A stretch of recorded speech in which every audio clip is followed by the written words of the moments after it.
Em primeiro lugar, é uma satisfação participar desse simpósio online de exercício e esporte. Queria agradecer ao professor Danilo, que fez contato, me convidando para fazer essa apresentação.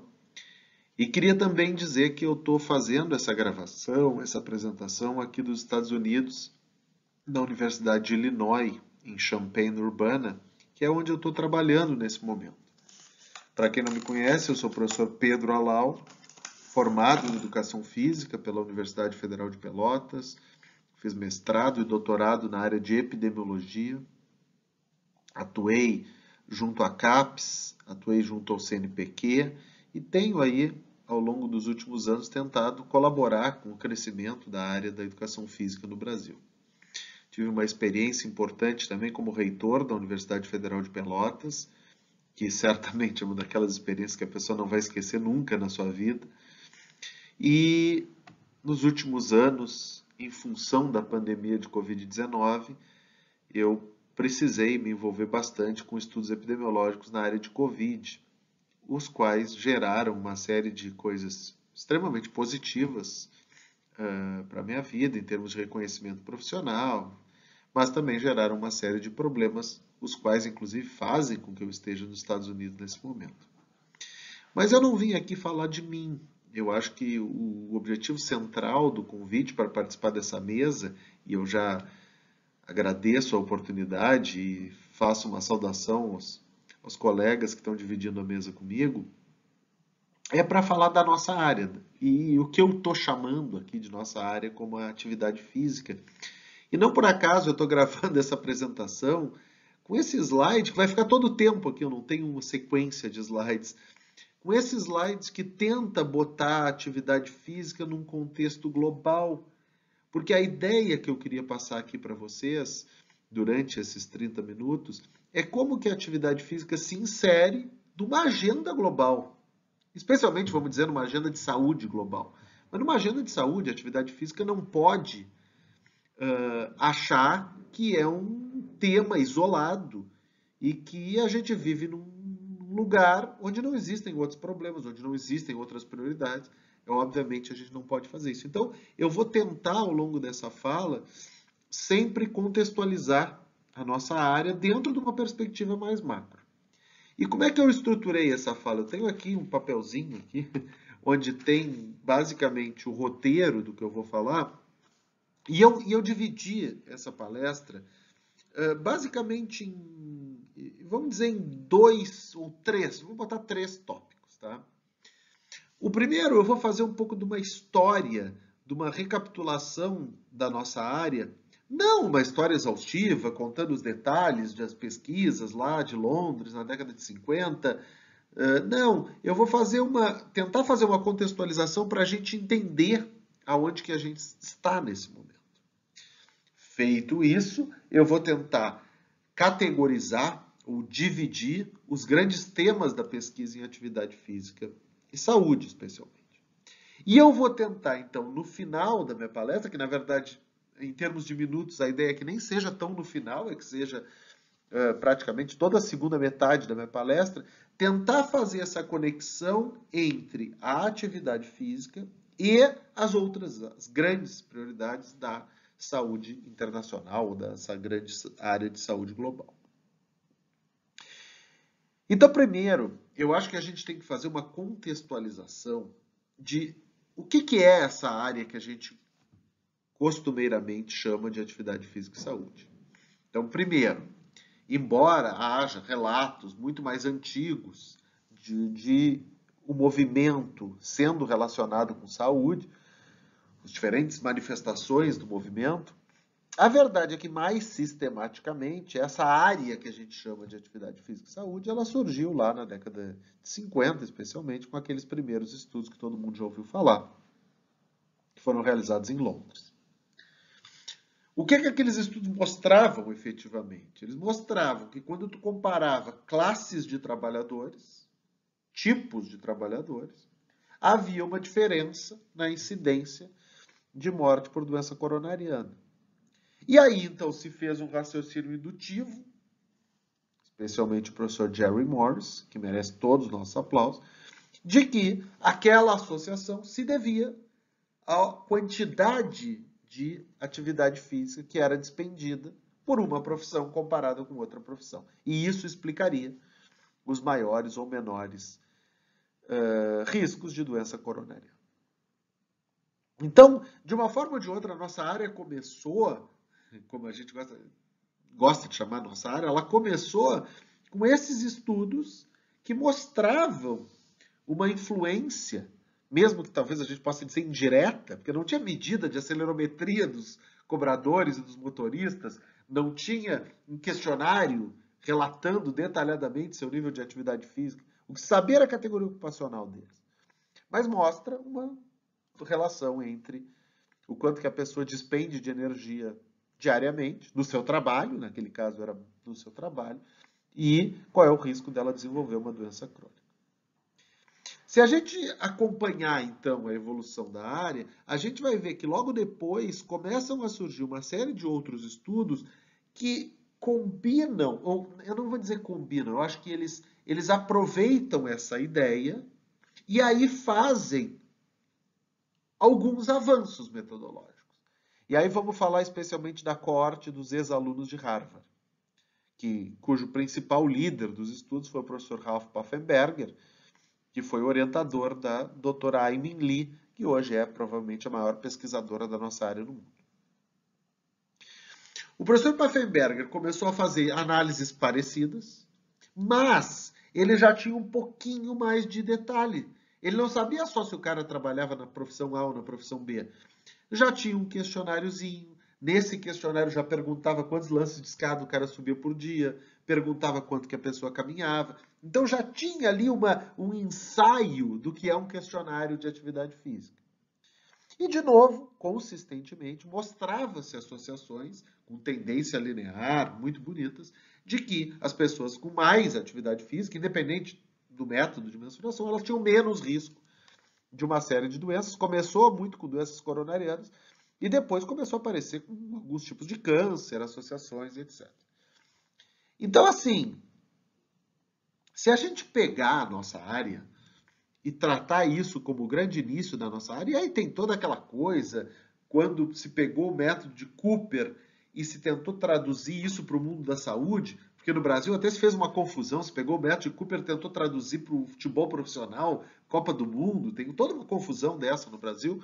Mas o que eu estou querendo dizer? É que nesses primeiros anos, nas primeiras décadas da nossa área, atividade física e saúde era uma área que basicamente fazia o quê? Avaliava a relação entre prática de atividade física e desfechos em saúde. O tempo foi passando. E como qualquer área do conhecimento, o que aconteceu com a nossa área?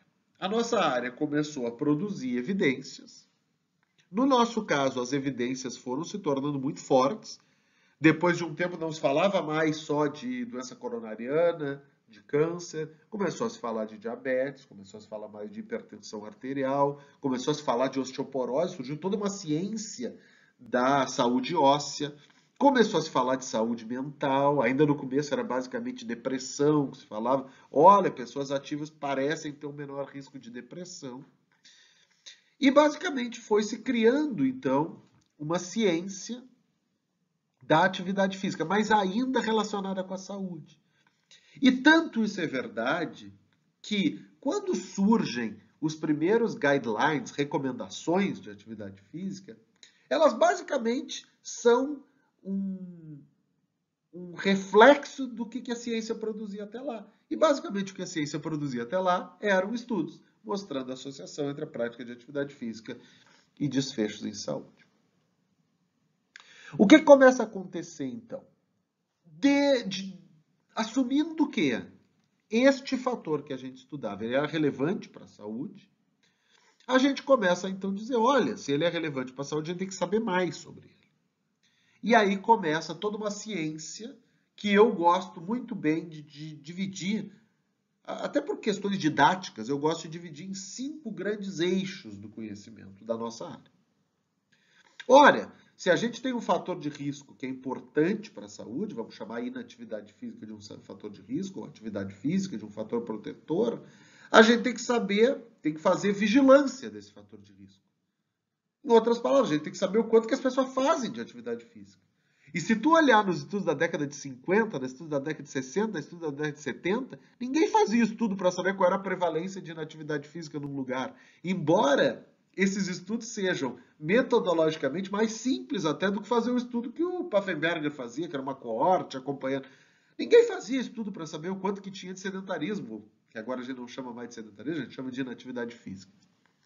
E isso é muito interessante, mas chegou uma hora que a gente queria saber, tá? Quanto que tem desse comportamento. E aí se pegava, então, as recomendações iniciais, especialmente a de 95, 96 ali, e aí começava a se avaliar qual o percentual da população que atingia aquelas recomendações e qual o percentual que não atingia aquelas recomendações. Tá, mas para a gente fazer isso, a gente tem que saber medir esse troço, porque como é que sabe se alguém atinge ou não a recomendação de atividade física? E aí veio toda a ciência da mensuração da atividade física, que também cabe dentro desse guarda-chuva aí da vigilância. Começaram a surgir desenvolvimento de questionários, vários tipos de questionários, alguns melhores, outros piores. Normalmente os melhores são mais longos, então eles são mais complicados em estudos epidemiológicos. Porque a gente não pode ficar na casa das pessoas 3 horas falando com elas, ou 4 horas, porque as pessoas se cansam da gente. Então a gente tem que perguntar da forma mais sucinta possível a melhor informação que a gente consegue coletar. E aí a gente consegue, então, desenvolver na década de 90, mas começa o processo, mas nos anos 2000 a gente consegue lançar um questionário internacional de atividade física, o tal do IPAC, e depois outros colegas criam o GPAC, que dá para dizer que é da mesma família do IPAC. Há uma evolução marcante das medidas que o pessoal gosta de usar o termo objetivas. Então, pedômetro, acelerômetro. Tinha gente que usava até frequência cardíaca para medir a atividade física em nível populacional, ou pelo menos uma combinação de frequência com acelerometria. A gente já usou isso lá em Pelotas. Mas então tem toda essa ciência aí da vigilância dos fatores da atividade física. E no Brasil, essa área bombou. Porque o Brasil tem vários grupos que fizeram estudos sobre prevalência de inatividade física. O Brasil tem vários grupos que usaram métodos diretos de mensuração, tipo acelerometria. O Brasil tem o Vigitel, o Brasil tem a Pesquisa Nacional de Saúde, o Brasil tem a PENSE. O Brasil tem uma série de iniciativas para saber o quanto que a população brasileira faz de atividade física. Os jovens também. Então, essa primeira área aí, primeiro eixo da pesquisa em atividade física e saúde começou, como eu disse, final dos anos 90 especialmente, anos 90 em diante. O Brasil é bom nesse nível, nesse eixo. E aí, vamos então para o segundo eixo, que é o segundo eixo os determinantes ou fatores associados à prática de atividade física. Por que algumas pessoas fazem atividade física e outras não fazem? E aí começa uma ciência que também é mais desenvolvida a partir dos anos 90, que começa a estudar, olha, homem faz mais atividade física, ou mulher faz mais atividade física, no lazer parece que os homens fazem mais, consistentemente. Qual é a relação entre atividade física e nível socioeconômico? Tem aqueles gradientes super bonitos, nós temos um gráfico num artigo, acho que de 2000 e poucos, que eu adoro, que mostra que a caminhada no lazer se relaciona assim com o nível socioeconômico, que a caminhada no deslocamento assim, exatamente o contrário. Ou seja, as pessoas mais ricas caminham mais no lazer do que os pobres, as pessoas mais pobres se deslocam mais a pé do que os ricos, para ir para o trabalho, para a escola, no caso das crianças. A gente começa a estudar a relação entre atividade física e fatores mais psicossociais, fatores ambientais, especialmente aí nos anos 2000. Olha, será que se eu moro numa vizinhança que tem mais segurança, numa vizinhança que tem mais iluminação, eu vou fazer mais atividade física? Se tem área verde, se tem parque perto da minha casa. A gente começa a estudar fatores genéticos que podem ser relacionados com a atividade física. A gente começa a estudar o efeito de variáveis precoces sobre a atividade física. Meu doutorado foi sobre isso. A gente começa a estudar o efeito de fatores de um contexto mais macro sobre a atividade física. Olha, se tu mora num país em que é mais seguro, num país em que tem mais... as políticas de transporte são mais acessíveis, que tem mais ciclovias. Então, tu começa a estudar por que as pessoas fazem atividade física. Esse é o segundo grande eixo. E esse segundo grande eixo, ele é um pouco mais recente. O terceiro eixo é o que eu já falei, é o tradicional. E eu estou apavorado, porque eu estou olhando aqui, porque é estranho gravar a palestra olhando para o computador, assim. Eu já falei 15 minutos e são 30. Eu era para estar no minuto 8, recém. Então, assim, peço desculpas, estou falando mais do que eu deveria, mas faz horas que eu não dou uma palestra mais geral, assim, sobre atividade física, então estou me empolgando um pouco. Mas vamos lá, o terceiro eixo é esse que eu já falei. É o eixo que mostra os efeitos da atividade física sobre a saúde. O que tem mais de novo nisso? Começou a surgir muita coisa sobre atividade física e doença infecciosa. O professor Alex, que está aqui na mesa, fez um estudo sobre atividade física em pessoas com HIV. Agora, mais recentemente, um monte de estudo mostrando a proteção que a atividade física conferiu para a Covid-19. Pessoas ativas tiveram menos risco de caso grave, menos risco de hospitalização, menos risco de óbito. A vacina dura mais tempo, o efeito protetor da vacina nas pessoas ativas. Esse é um lindíssimo estudo liderado por colegas de São Paulo, que eu até acabei participando. Eu fiz um estudo com atividade física e doença renal crônica, belíssimo estudo de um aluno de doutorado meu, o Franklin. Então, e começou a surgir toda uma ciência grande aí de atividade física e cognição. Tanto cognição em jovens, capacidade de aprendizado, quanto cognição em idosos, prevenção de Alzheimer e outras coisas. Então, essa ciência da atividade física, consequências para a saúde, o terceiro eixo que eu estou falando, é uma ciência que já vinha forte lá de trás e continua forte ao longo dos anos. Depois, o quarto eixo é o eixo das intervenções. Tá, o que eu posso fazer? Já sei quanto que tem de inatividade, o que causa inatividade e quais as consequências da inatividade, o que eu vou fazer agora para as pessoas fazerem mais atividade física. Esse sempre foi mais ou menos o calcanhar de Aquiles da nossa área. Né? A gente tem que saber reconhecer isso. A gente, por muito tempo, identificava essas questões relacionadas à atividade física, mas a gente não conseguia produzir intervenções, pelo menos importantes, assim, maiores, que afetassem, mudassem o nível de atividade física das pessoas. Mas a situação melhorou. O Brasil, em vários momentos, aí, fez intervenções boas em escolas, campanhas de divulgação, campanhas de comunicação massivas, como a Agita. O Brasil fez a Academia da Saúde, que antes era a Academia da Cidade, e que foi modelo de promoção da saúde, foi destacado em publicações de alto impacto. Então, assim, tem toda essa ciência, e os alunos podem trabalhar com isso, das intervenções na área de atividade física. Que certamente é ainda, na minha perspectiva, um dos nossos calcanhares de Aquiles. A gente tem que fazer mais intervenções, a gente tem que conseguir mostrar a sustentabilidade e a efetividade dessas intervenções em mundo real. E a quinta parte, o quinto eixo da pesquisa, e aí tentando encerrar essa parte antes dos 20 minutos, é a questão da política. E o que eu quero dizer com política? Eu não estou querendo dizer política aqui, se vai votar no A ou se vai votar no B. Embora todo mundo saiba minhas posições sobre isso. Não, eu estou falando aqui como que a atividade física se torna uma prioridade. E aí é o gancho que eu queria para a segunda parte da palestra. Por um bom tempo, inclusive, eu não estou fazendo nenhuma crítica aos colegas, porque eu também adotei muito esse discurso, a gente se colocava numa posição de vitimização. Olha, a atividade física é importante, mas vocês só dão bola para obesidade, vocês só dão bola para tabagismo, vocês fingem que a gente não existe. Tem toda a coisa da Cinderela, dos fatores de risco, que surgiu uns anos atrás.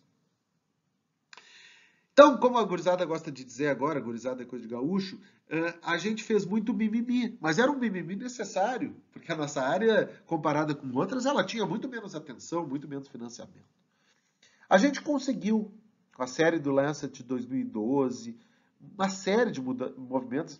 Recentemente teve o evento da Organização Mundial da Saúde, na qual eu fui um dos palestrantes, com o lançamento de um relatório sobre políticas de atividade física em todos os países do mundo. Então, assim, eu acho que a gente conseguiu avançar para chegar no que eu acho que deve ser a nossa prioridade a partir de agora. E aí eu uso exatamente os últimos 10 minutos da minha fala para entrar nesse tópico. A minha percepção é que a gente deve abandonar esse tom de mimimi. A gente já fez esse papel. A gente já mostrou que é importante. A gente já mostrou que a inatividade custa caro. A gente já mostrou os efeitos negativos dela sobre a saúde. A gente já mostrou que tem muita gente inativa.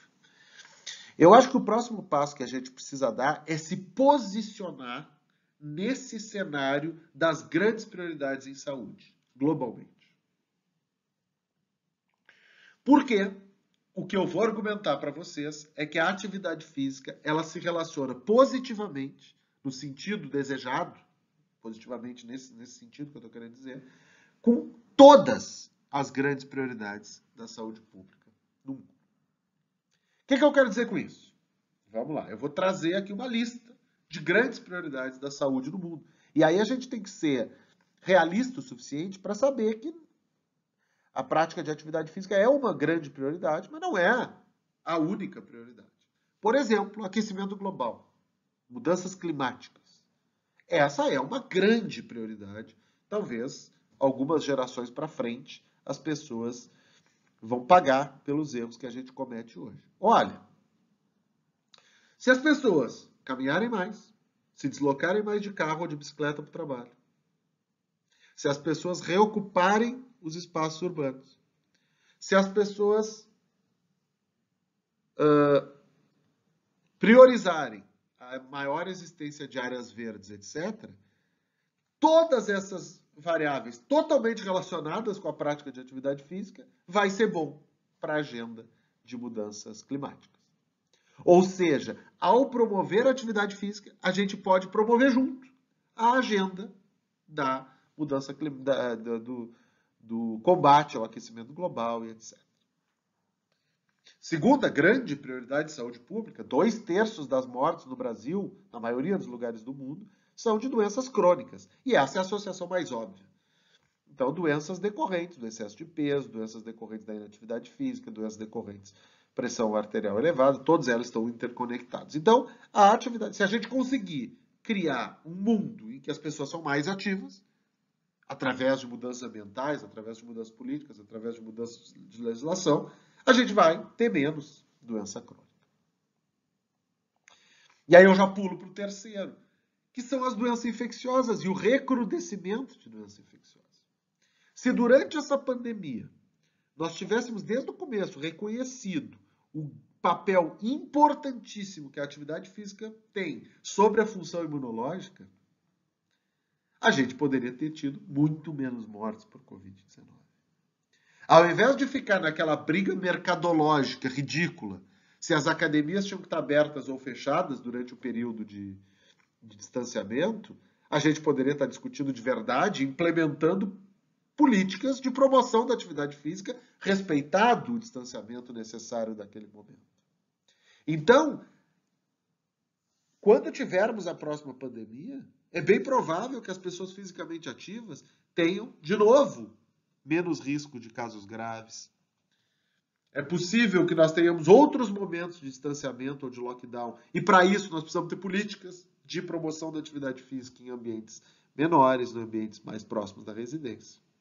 Então, a atividade física se relaciona diretamente com a terceira grande categoria das prioridades em saúde.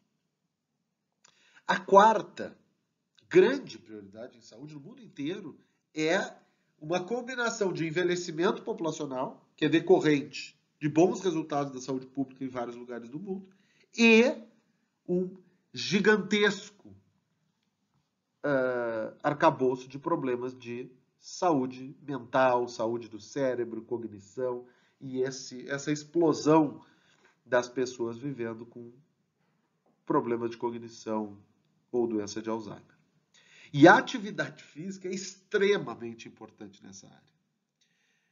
Anos atrás, se tivessem dito que pessoas ativas tinham menos risco de desenvolver Alzheimer, a maioria das pessoas sequer acreditaria nisso. E hoje tem uma evidência super consistente, mostrando que a atividade física, por mecanismos biológicos, por mecanismos sociais, por uma série de mecanismos, ela melhora a saúde mental e melhora a cognição. Então, novamente, se promovermos uma sociedade mais ativa, lidaremos melhor como sociedade com o processo de envelhecimento populacional, com a questão das doenças decorrentes do envelhecimento e com as questões relacionadas com doença de Alzheimer e outros problemas de saúde mental. E para finalizar, o último item das grandes prioridades da saúde pública são as desigualdades. E para um brasileiro, não tem como deixar de falar isso, né? As desigualdades que a gente vive são inaceitáveis. Eu me lembro quando meu orientador me contou que na corte de 82, em Pelotas, eu nasci em 80, tinha 2 anos de idade, eles ficaram apavorados quando eles analisaram os dados por renda em Pelotas e viram que a mortalidade infantil nos 20% mais pobres era comparável com os países da África, que tinham a maior mortalidade infantil do mundo. E a mortalidade infantil nos 20% mais ricos era comparável com os países da Escandinávia, que tinham as menores mortalidades infantis do mundo. Ou seja, dentro de uma mesma cidade, vamos falar a verdade, Pelotas não é uma cidade gigantesca, Pelotas é uma cidade de tamanho médio, tu tinha, entre os mais pobres, uma situação parecida com a da África, entre os mais ricos, uma situação parecida com a da Escandinávia. Que loucura é essa? E mais, 40 anos depois, nós fizemos um EpiCovid e mostramos exatamente a mesma coisa. O dobro do risco de infecção entre as pessoas mais pobres do Brasil. Por Covid. Ah, professor Pedro, tem algum mecanismo biológico, genético que explique? Claro que não. O mecanismo é social e cultural. As pessoas mais pobres moram em casas menores. Mais gente por casa, então mais gente por metro quadrado, o vírus vai disseminar mais, obviamente. Tiveram menos capacidade de comprar os equipamentos de proteção, porque infelizmente a prioridade governamental foi distribuir cloroquina e não máscara, só para dar um exemplo. E tiveram menos acesso às oportunidades de trabalho remoto, inclusive pelo menor acesso à internet. Então, aqueles que mais precisavam se proteger da Covid-19 foram os que menos conseguiram se proteger. Então, e a atividade física, mostrado por uma série de estudos, e aí entra a Academia da Saúde, quando funcionando, mostram que tu consegue engajar com atividades populares, com atividades ao ar livre, com atividades na comunidade, as pessoas que mais precisam em atividades físicas, de uma forma, pelo menos indireta, diminuindo as desigualdades. Se não vai diminuir as desigualdades imediatamente socioeconômicas, mas tu vai diminuir as desigualdades em saúde, tu vai diminuir as desigualdades em necessidade de utilização de serviço, tu vai diminuir as desigualdades em saúde mental e uma série de outras coisas que também são marcadas por desigualdade. Então, assim, o objetivo dessa fala, e chegando aí no último minuto, é dizer para vocês que a nossa área é uma grande área. É uma área extremamente importante, que está conectada com os grandes desafios da saúde pública no mundo todo. E a gente precisa, na minha percepção, sempre respeitando as opiniões contrárias, migrar para um modelo menos narrativo e vitimista, para um modelo mais estamos aqui, somos parceiros e precisamos colaborar. Então eu queria mais uma vez agradecer pelo convite, dizer que foi uma satisfação gravar essa atividade, espero que todo mundo goste, e agora eu vou então encerrar a gravação, apertar nos botões aqui e torcer para que eu não perca o vídeo que eu acabei de fazer com 29 minutos. Muito obrigado.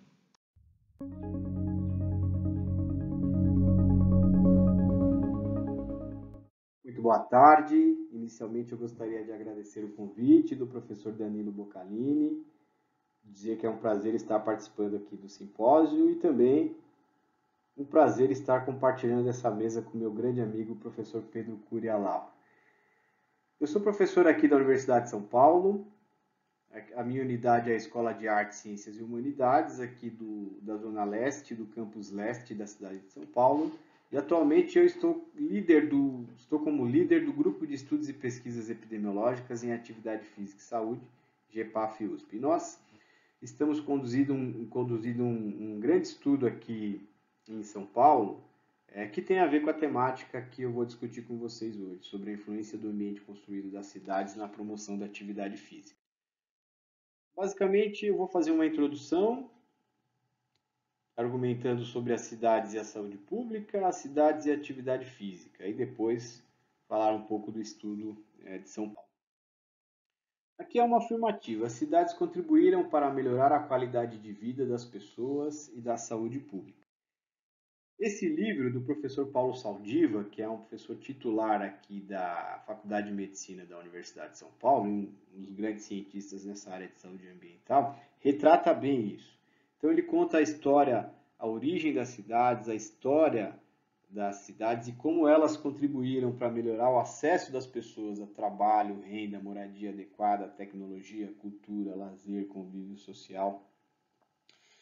E, obviamente, também fala dos problemas atuais que eu vou discutir um pouco com vocês. Poluição, violência, inequidades, doenças mentais. Então, é muito importante esse livro para quem quer entender melhor a questão das cidades e como que elas contribuíram para melhorar a qualidade de vida das pessoas. E essa pesquisa do IBGE também é interessante, onde foram utilizados dados da POF para elaborar um índice de perda de qualidade de vida. E tem como base o acesso a lazer, viagens, transporte, renda, moradia, serviços de saúde, educação. E um dos resultados dessa pesquisa foi mostrar que realmente existe uma diferença entre pessoas que vivem em áreas urbanas comparado com pessoas que vivem em áreas rurais em relação a essa perda de qualidade de vida, ou seja, é pior para quem vive em áreas rurais, com base nesse acesso a esses temas. Mas, obviamente, as cidades ficaram doentes e as pessoas que vivem nas cidades estão adoecendo. Poluição do ar, poluição auditiva, poluição visual, violência, inequidades, doenças infecciosas que estão ressurgindo. Alguns problemas em São Paulo, por exemplo, excesso de veículos automotores. A gente hoje tem mais de 8 milhões de veículos automotores nas ruas. Isso é um absurdo. Não há mais espaço para carro. Isso contribui para o aumento da poluição do ar, aumento de acidentes, congestionamentos, estresse, doenças. Então, foi uma cidade que, infelizmente, foi muito construída em função do transporte individual, priorizando ruas, avenidas para carros e não para pessoas. E, obviamente, o aumento dos casos de doenças mentais. Então, nós temos o nosso estudo, que depois eu vou comentar um pouco mais, que já mostra que a depressão triplicou num período de 5 a 6 anos. Um problema muito sério. Ou seja, nós deixamos as cidades doentes e desiguais, poluição auditiva, visual, do ar, violência, inequidades. Muito grave a nossa situação. E aqui um exemplo. Então, nós temos aí a comunidade de Paraisópolis, ao lado do bairro do Morumbi, um grande condomínio de luxo. E aí, isso reflete um pouco as inequidades ambientais que existem em São Paulo. Lembrando, Morumbi é onde está o Palácio do Governo do Estado.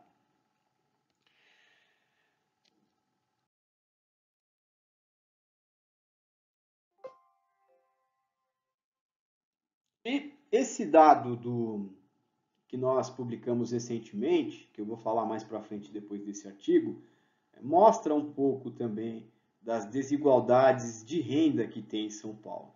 Então, se a gente pegar os quartis de renda familiar, observem que os quartis mais altos eles são muito concentrados nas regiões centrais, centro, centro-oeste, sudeste, e os quartis mais baixos nas regiões periféricas, região sul e região leste, principalmente.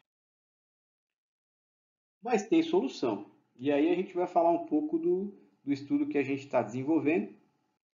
Antes disso, o que estimulou nós fazermos esse estudo? Algumas políticas que foram implementadas, como o novo plano diretor, a partir de 2014, com o objetivo principal de diminuir as inequidades ambientais. E aí, outros objetivos, como aumentar a quantidade de áreas verdes, espalhar isso pela cidade de forma mais equânime, aumentar a quantidade de ciclovias, aproximar os empregos das residências, aumentar o acesso aos transportes públicos coletivos, principalmente terminais de ônibus, estações de trem e metrô. Então, esse novo plano diretor ele foi implementado a partir de 2014, aqui na cidade de São Paulo, e depois ele estimulou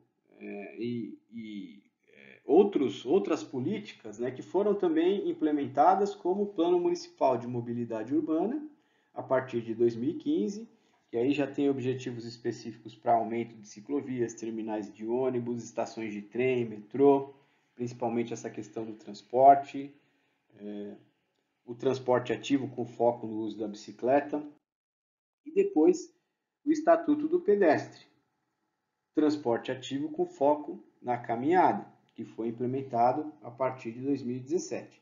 Ou seja, tivemos 3 grandes políticas aí no município de São Paulo para melhorar a cidade para as pessoas, uma cidade mais humana e tentar, de certa forma, diminuir a poluição do ar, acidentes de trânsito, congestionamentos, a partir dessas políticas que visam transformar o ambiente na cidade de São Paulo e um ambiente mais voltado para pessoas. Mas aí vem a pergunta, essas políticas são boas para melhorar o ambiente para as pessoas? Eu tive o privilégio de participar de um grupo de autores dessa série que foi publicada na Lancet Global Health, que foi uma série de desenho urbano, transporte e saúde, onde um dos artigos analisou as políticas das cidades, aí no caso 25 cidades, incluindo São Paulo, e cidades de países de renda alta, média e baixa, que foram comparadas através de padrões para verificar se realmente essas políticas elas continham itens que poderiam melhorar a saúde, prevenir doenças, e se continham metas para realmente aumentar, melhorar, prevenir doenças e melhorar alguns desfechos em saúde. Então, no caso de São Paulo, o que entrou na análise foi o plano diretor, o plano de mobilidade urbana e o Estatuto do Pedestre. Então, a conclusão foi que sim, que, por exemplo, essas políticas de São Paulo, o novo plano diretor, o plano de mobilidade urbana e o Estatuto do Pedestre, tem muitos conteúdos que podem melhorar a saúde pública, podem contribuir para a prevenção de doenças, obesidade, doenças cardiovasculares, doenças metabólicas, depressão, promover atividade física, transporte ativo, uso de bicicleta, caminhada, atividade física no tempo de lazer. Porém, precisa de mais conteúdo, de mais metas nesses documentos. Eles precisam estar, apesar de eles terem itens que podem melhorar a saúde pública, eles precisam estar mais relacionados com saúde pública, com metas dentro dos documentos, coisa que nós não encontramos.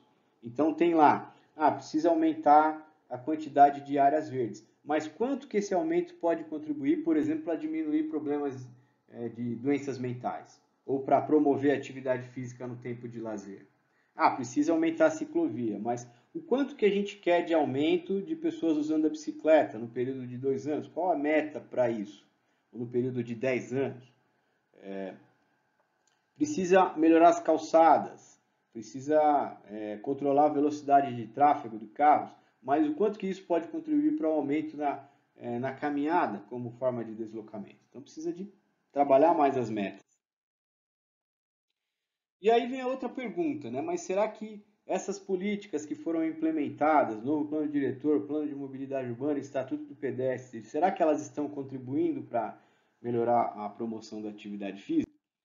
E aí entra um pouco do estudo que nós estamos conduzindo, que é um estudo longitudinal, que foi denominado aí como ISA, Atividade Física e Ambiente. Aí está o protocolo que foi publicado recentemente. Esse estudo ele é um auxílio à pesquisa temático aqui com financiamento da Fundação de Amparo à Pesquisa do Estado de São Paulo, FAPESP. Teve início no ano de 2019 e está usando como linha de base o Inquérito de Saúde de São Paulo, que começou em 2015. Então, o Inquérito de Saúde de São Paulo é um grande inquérito de saúde de base domiciliar, onde são avaliadas pessoas com 12 anos ou mais, uma amostra representativa, feita por conglomerados, com base nos setores censitários e domicílios. Então, nós usamos a linha de base do ISA 2015, que avalia a atividade física por meio do IPAC, o Questionário Internacional de Atividades Físicas, versão longa. Então, a partir do ISA 2015, nós criamos o ISA Atividade Física e Ambiente, que tem como objetivo acompanhar essas pessoas que foram avaliadas em 2015, para verificar principalmente mudanças nas atividades físicas e em outros desfechos em saúde, como depressão, doenças cardiovasculares, doenças metabólicas, obesidade, que foram avaliadas em 2015. Além dessas, se houve mudança ou não nesse período longitudinal que nós estamos acompanhando, qual é a influência do ambiente onde as pessoas vivem nesses desfechos em saúde, atividade física, principalmente, no lazer e como forma de deslocamento, uso de bicicleta, caminhada, e aí depois obesidade, depressão, doenças cardiovasculares. Então nós temos uma equipe grande de pesquisadores que são especialistas em epidemiologia, em geoprocessamento e saúde, geografia, modelagem baseada em agentes, economia. Então, linha de base 2015, e nós já tivemos uma segunda onda, que foi um inquérito telefônico aplicado durante o período mais forte, né, da pandemia de Covid-19, que foi entre 2020 e 2021. Então, o nosso plano era fazer um inquérito de base domiciliar, um novo inquérito de base domiciliar, porém, pelo problema da pandemia de Covid-19, nós tivemos que mudar para um inquérito telefônico com um questionário mais curto e nós tivemos a segunda onda durante outubro de 2020 a fevereiro de 2021. Depois eu vou falar um pouco mais sobre esses resultados, mas basicamente esse é o projeto que nós estamos conduzindo aqui para verificar o quanto que o ambiente construído, essas mudanças, essas possíveis mudanças, a partir dessas políticas, podem estar influenciando a prática de atividades físicas do lazer ou como forma de deslocamento, principalmente, e outros desfechos secundários, como obesidade, depressão, doenças cardiovasculares. Bom, aí está, né, os resultados da segunda onda. Nós conseguimos chegar em 35% da amostra original e depois eu vou comentar um pouco sobre quais os resultados iniciais que nós temos. Mas o mais importante agora é abordar a parte do georreferenciamento que nós fizemos entre 2015 e 2020. Então, esse projeto usa dados de georreferenciamento oficiais do município de São Paulo. Então é importante ressaltar que nós temos excelentes dados abertos aqui, coordenados pela Prefeitura Municipal, que contém vários itens do ambiente construído e que esses itens estão disponíveis publicamente na base de dados chamada GeoSampa.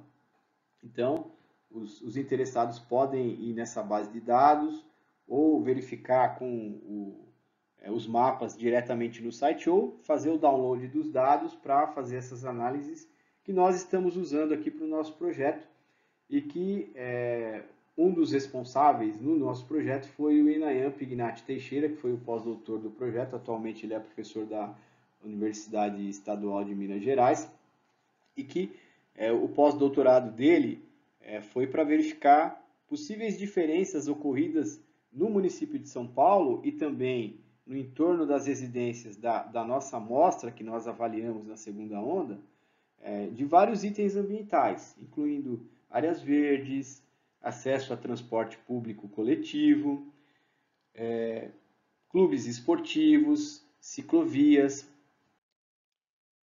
E aí vem a pergunta, né? Será que essas políticas lá, o plano diretor de 2014, o plano municipal de mobilidade urbana, o estatuto do pedestre, será que elas estão dando resultado para melhorar o ambiente para a promoção da atividade física? Então, esse primeiro artigo, publicado recentemente, liderado pelo Inayan, que foi feito com base no pós-doc dele, a resposta é sim, porque muitos itens ambientais mudaram em São Paulo a partir da implementação dessas políticas. Então, por exemplo, nós tivemos um aumento de 15% em grandes estações de transportes públicos e coletivos, como estações, terminais de ônibus, estações de trem e metrô. Então, observem aí o aumento de 2015 para 2020. Expandindo para as periferias, o que é mais importante. Praças, que são pequenas áreas verdes extremamente importantes aqui em São Paulo. Então, nós tivemos um aumento de 8,7% nas praças entre 2015 até 2020. Academias ao ar livre, né, que são aqueles equipamentos disponíveis para as pessoas usarem, foi o item que mais aumentou aqui em São Paulo. Né? Tivemos um aumento de mais de 100% desses itens entre 2015 e 2020. É importante ressaltar que muitas dessas academias elas estão em cima de praças, né, o que melhora a qualidade das praças para a prática de atividade física. E ciclovias. Então, ciclovias teve um aumento de quase 68% entre 2015 até 2020. Ou seja, realmente São Paulo está melhorando em termos de ambiente para a prática da atividade física.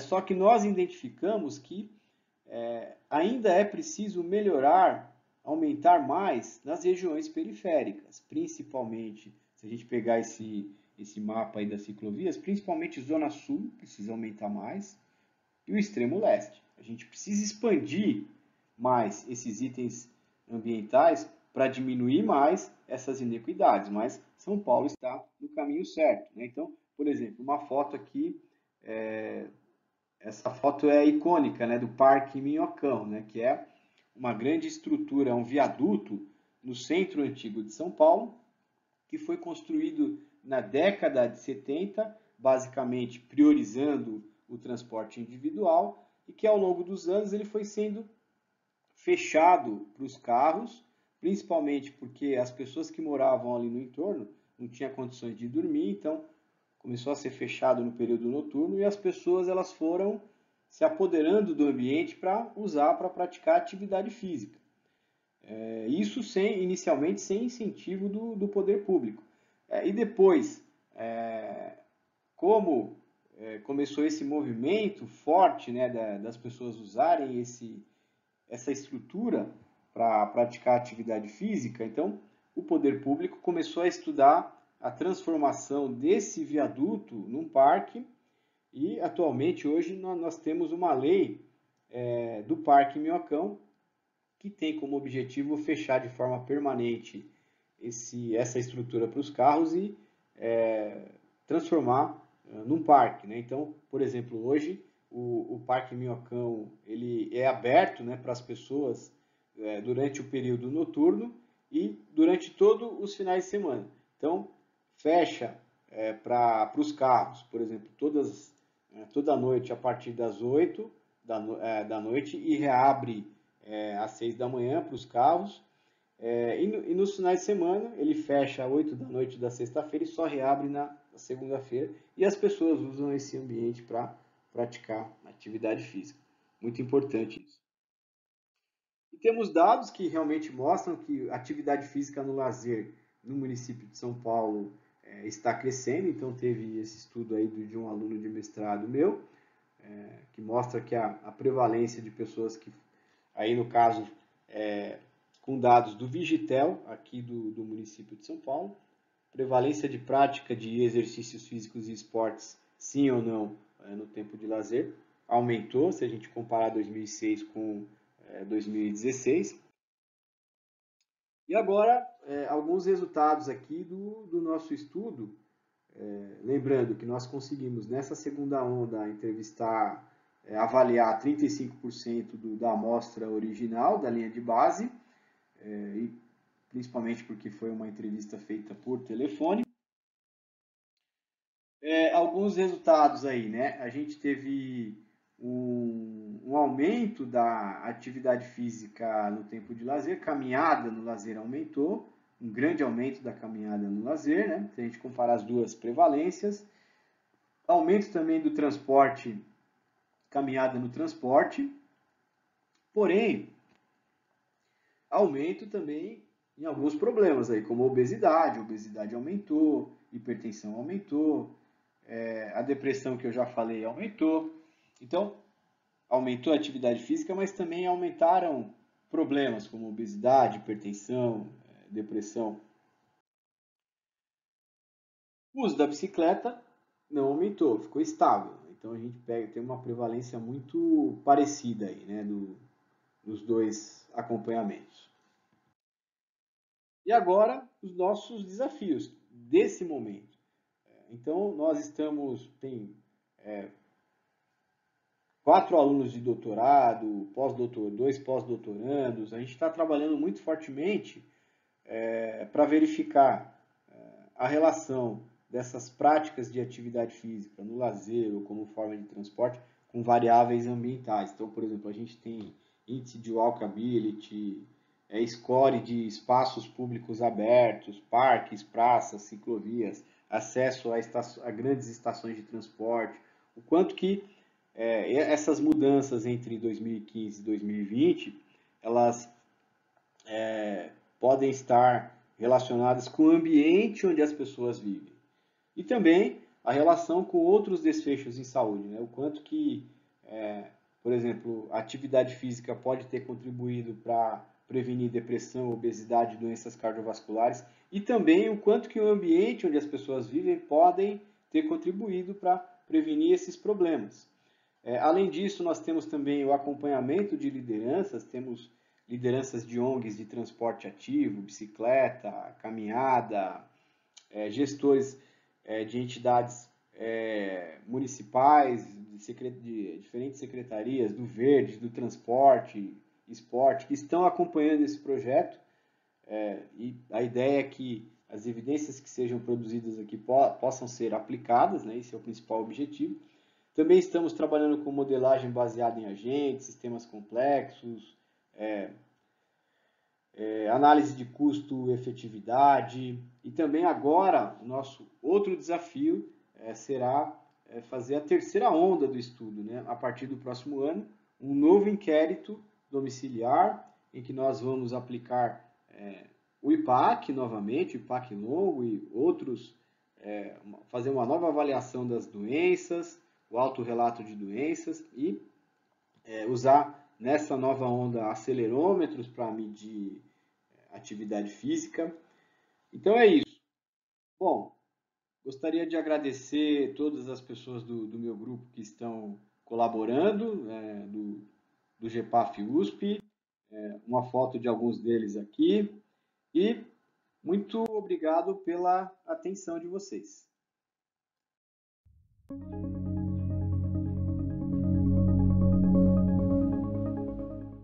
Buon pomeriggio a tutti. Ringrazio l'University of Espírito Santo per l'invito e per l'opportunità di partecipare a questo simposio internazionale. Io sono Valentina Bullo, sono una ricercatrice del Dipartimento di Medicina dell'Università di Padova e mi sono occupata per anni di valutazione funzionale in pazienti con patologie croniche. E in particolare mi sono focalizzata sulla capacità funzionale in pazienti affetti da obesità, con particolare attenzione alla componente di forza muscolare e di controllo posturale. L'obesità è una condizione medica caratterizzata da un eccessivo accumulo di tessuto adiposo che può portare ad un peggioramento dello stato di salute dei soggetti che ne sono affetti.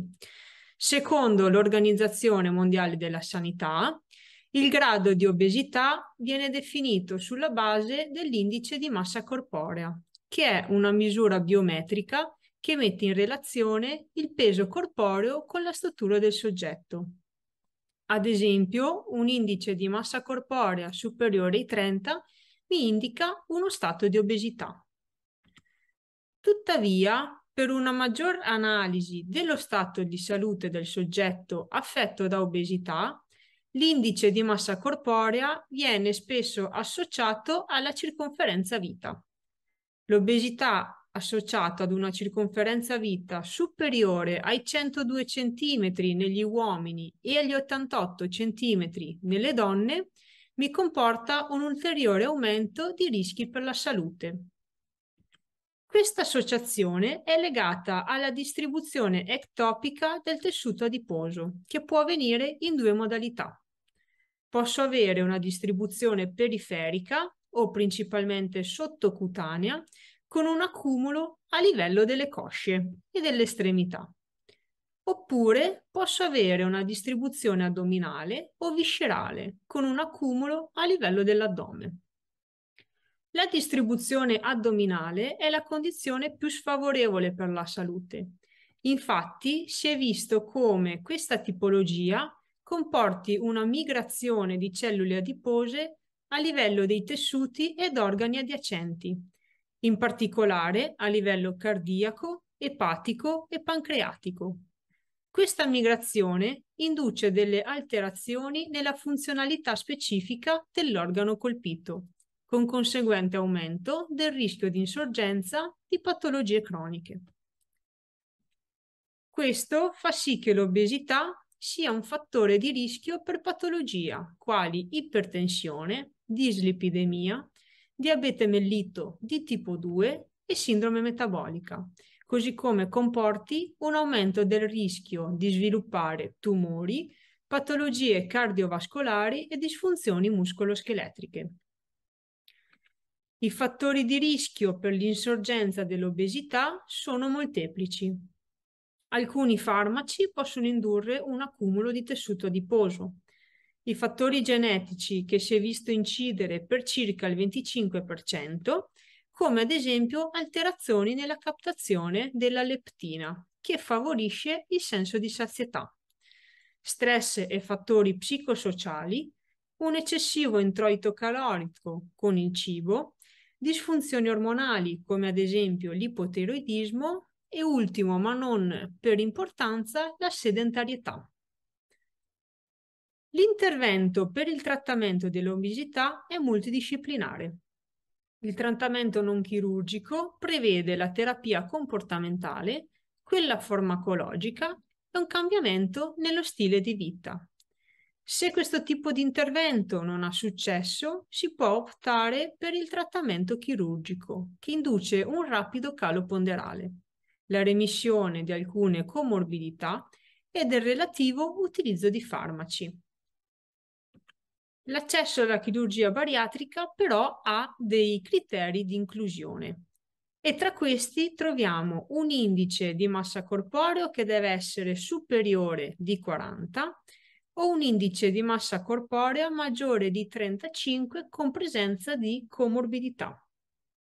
Per poter essere incluso, il paziente deve avere una storia di fallimento negli altre tipologie di trattamento, che abbia portato o ad un calo ponderale non soddisfacente o a non essere stati in grado di mantenerlo nel lungo termine. Inoltre sono esclusi tutti quanti quei soggetti che sono o a rischio di mortalità in seguito all'intervento o che hanno altri disturbi psichici che non garantiscono la continuità delle cure necessarie in seguito all'intervento. Esistono diversi tipi di chirurgia bariatrica.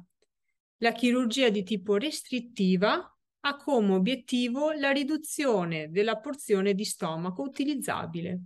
Questo permette al paziente di percepire precocemente il senso di sazietà e favorisce una riduzione dell'introito calorico legato alla quantità di cibo che riesce ad ingerire. Alcuni esempi sono la gastroplastica verticale, il bendaggio gastrico e la gastrectomia verticale. Gli interventi di tipo malassorbitivo hanno come obiettivo la riduzione della quantità di grassi e amidi assorbiti dall'intestino. L'intervento consiste nell'esclusione di parte dell'intestino dal processo di assorbimento, così che la superficie totale risulti ridotta. Un esempio è la diversione biliopancreatica. La terza tipologia è ad azione funzionale e vanno ad integrare l'azione restrittiva con quella metabolica malassorbitiva. Un esempio è il bypass gastrico. Analizzando nel dettaglio i tassi di mortalità e di complicanze, possiamo notare come questi siano molto bassi. Questo fa sì che la chirurgia bariatrica sia una pratica ormai rutinaria di intervento, grazie ai molteplici benefici che ne comporta. I vantaggi della chirurgia bariatrica sono il rapido calo ponderale, la riduzione nell'assunzione di farmaci, la remissione di alcune patologie croniche e l'aumento dell'aspettanza di vita, così come il miglioramento della qualità della vita. Di contro, la chirurgia bariatrica può portare a deficit nutrizionali, a complicanze post-operatorie, alla perdita di massa muscolare e ad un recupero del peso corporeo se non viene mantenuto un corretto stile di vita. Questo fa sì che l'intervento debba essere di tipo multidisciplinare per poter gestire al meglio tutti quanti questi aspetti nel paziente. Qual è però la capacità funzionale nel soggetto obeso e come cambia in seguito a chirurgia bariatrica? Lo studio che andrò a presentare prevede la valutazione del paziente obeso un mese prima della chirurgia e 6 mesi dopo chirurgia. La valutazione prevede un test cardiopolmonare per la stima del massimo consumo di ossigeno, dei test di forza muscolare per gli arti superiori ed inferiori, dei test di equilibrio statico e la quantificazione del livello di attività fisica. Gli stessi test sono stati ripetuti prima e dopo la chirurgia bariatrica.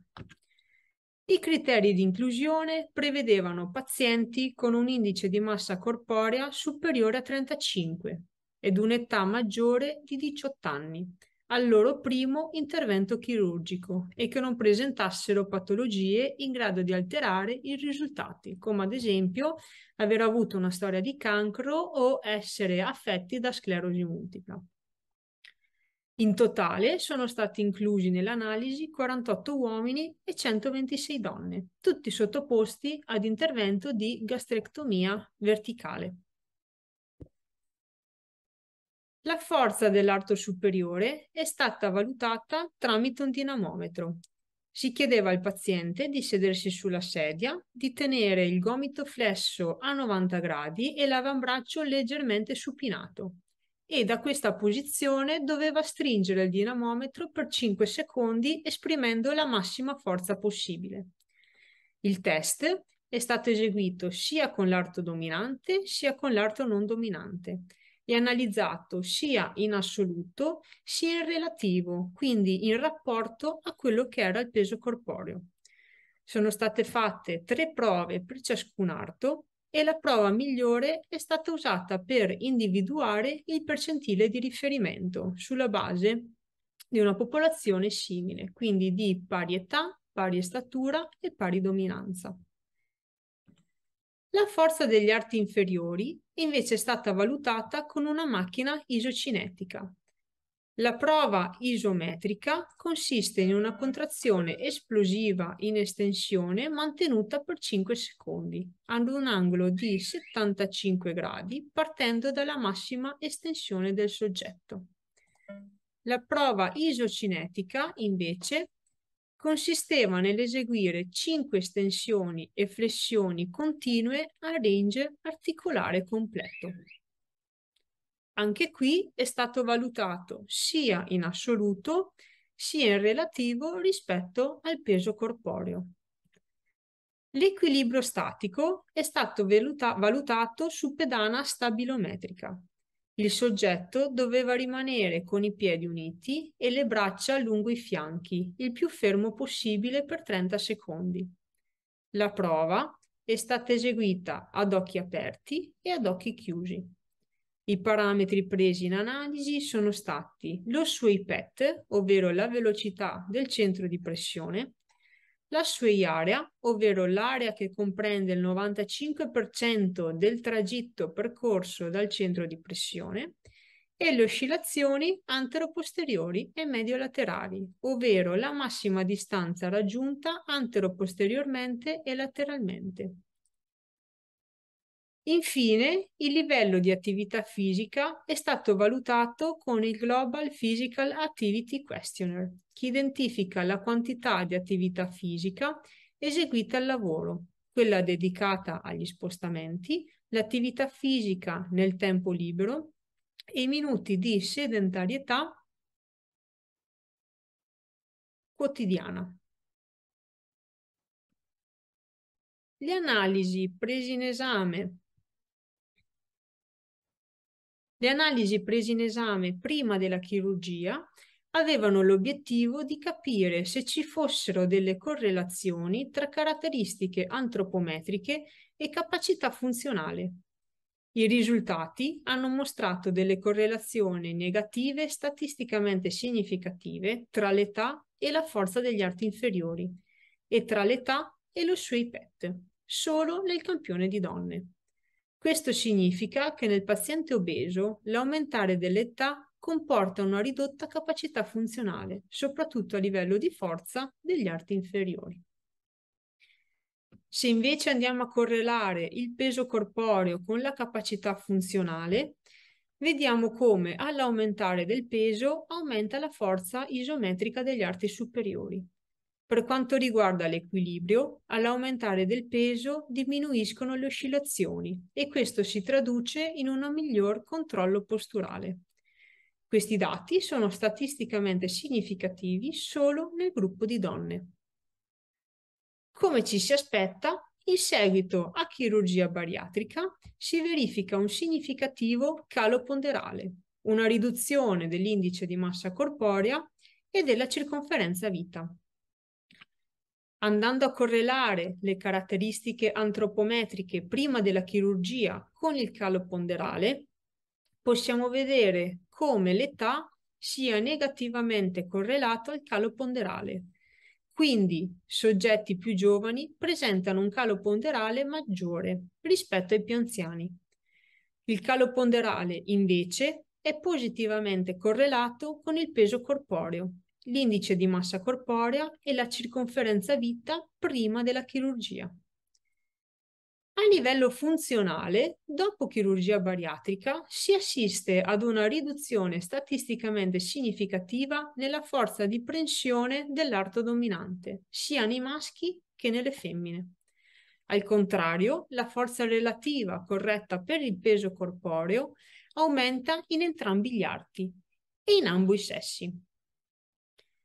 La forza isometrica assoluta degli arti inferiori mostra un leggero aumento nelle donne e diminuzione negli uomini, ma non in modo statisticamente significativo. La forza relativa corretta per il peso invece aumenta.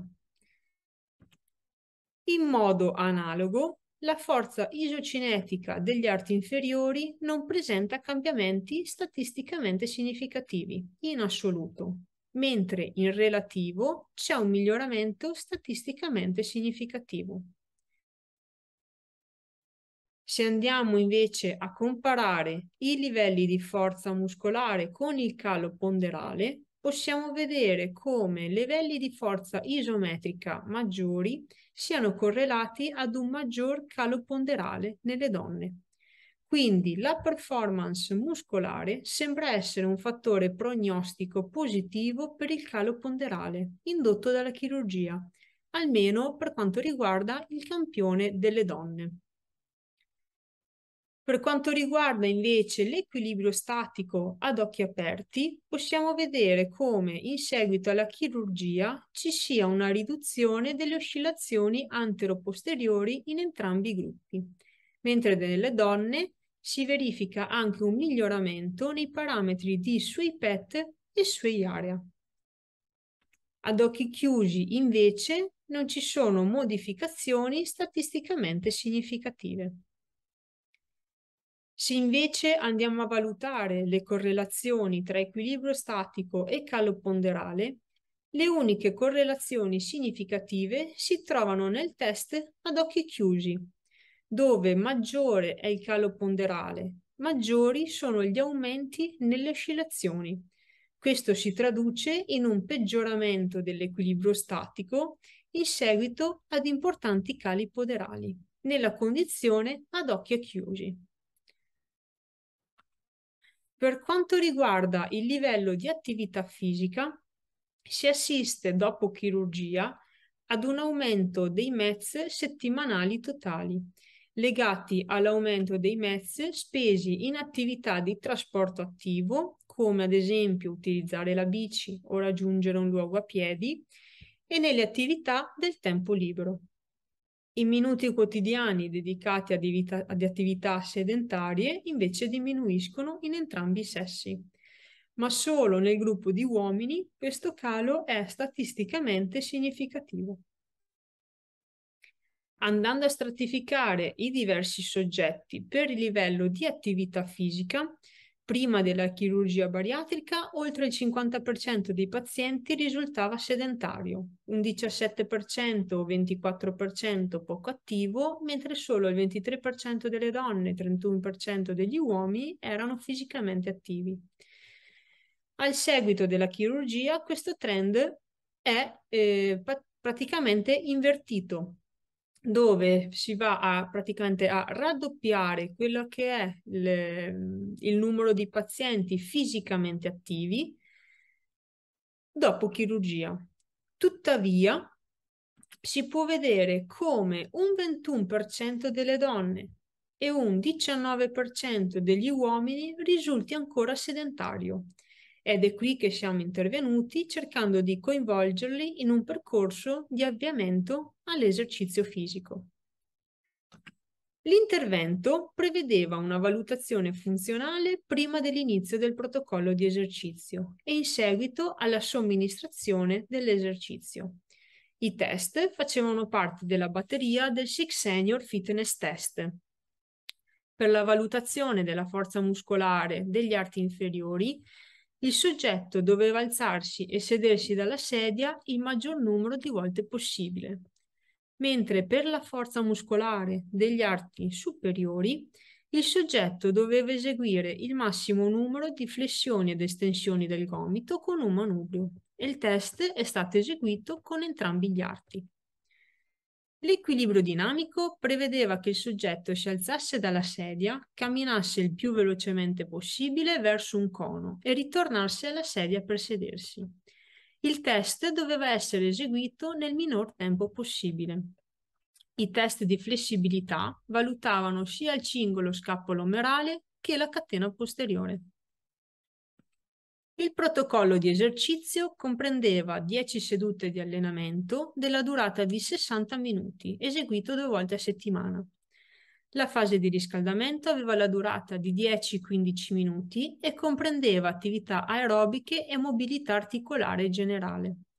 La fase centrale comprendeva 30-43 minuti di attività per il rinforzo muscolare e di equilibrio, organizzate in circuiti. La fase di defaticamento comprendeva esercizi aerobici a bassa intensità e stretching. Sono stati reclutati 28 pazienti.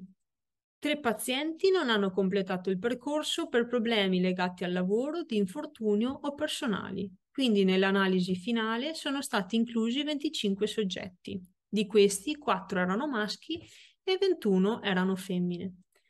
L'età media era di 47 anni con un indice di massa corporea medio di 32,1.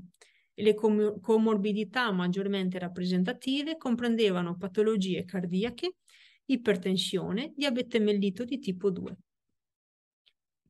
In seguito al protocollo, i soggetti hanno riportato un miglioramento significativo nella forza degli arti superiori ed inferiori, nelle prove di equilibrio dinamico, nella mobilità del cingolo scapolo-omerale e flessibilità della catena posteriore nell'arto destro. Quali sono quindi le implicazioni pratiche derivanti da questo studio? Partendo dalle linee guida dell'American College of Sports Medicine, la prescrizione di esercizio in seguito a chirurgia bariatrica segue le indicazioni generali per il calo ponderale, dove si chiede di raggiungere progressivamente 250 minuti di attività fisica settimanali. Le attività comprendono esercizi aerobici, di forza e flessibilità. Come potete notare, la parte preponderante è rappresentata dall'esercizio aerobico, che dovrebbe essere eseguito 5 volte a settimana, mentre ad esempio gli esercizi di equilibrio non vengono considerati.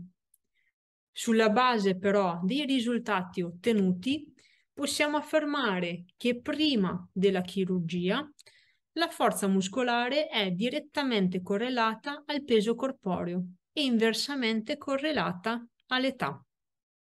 In seguito alla chirurgia, il calo ponderale è direttamente correlato all'età e alla forza muscolare, mentre maggiore è il calo ponderale, maggiori sono le oscillazioni, quindi peggiore è il controllo posturale. Alla luce di questo, l'attività fisica è fortemente raccomandata prima della chirurgia, soprattutto nei pazienti anziani con una ridotta capacità funzionale a livello degli arti inferiori. L'ipotesi per ricerche future è che un condizionamento preoperatorio possa favorire il calo ponderale post-chirurgia e possa anche contrastare quello che è il peggioramento dell'equilibrio statico che avviene in seguito a importanti cali ponderali. In conclusione, la chirurgia bariatrica è in grado di migliorare lo stato di salute generale. Nei soggetti obesi l'attività fisica è strettamente raccomandata, soprattutto con l'avanzare dell'età e riduzione della capacità funzionale. L'attività fisica preparatoria dovrebbe prevedere esercizi per lo sviluppo della forza muscolare, visto che favorisce il calo ponderale. Dopo chirurgia è importante integrare esercizi specifici di equilibrio, soprattutto nei soggetti che hanno avuto un grosso calo ponderale. Grazie per l'attenzione.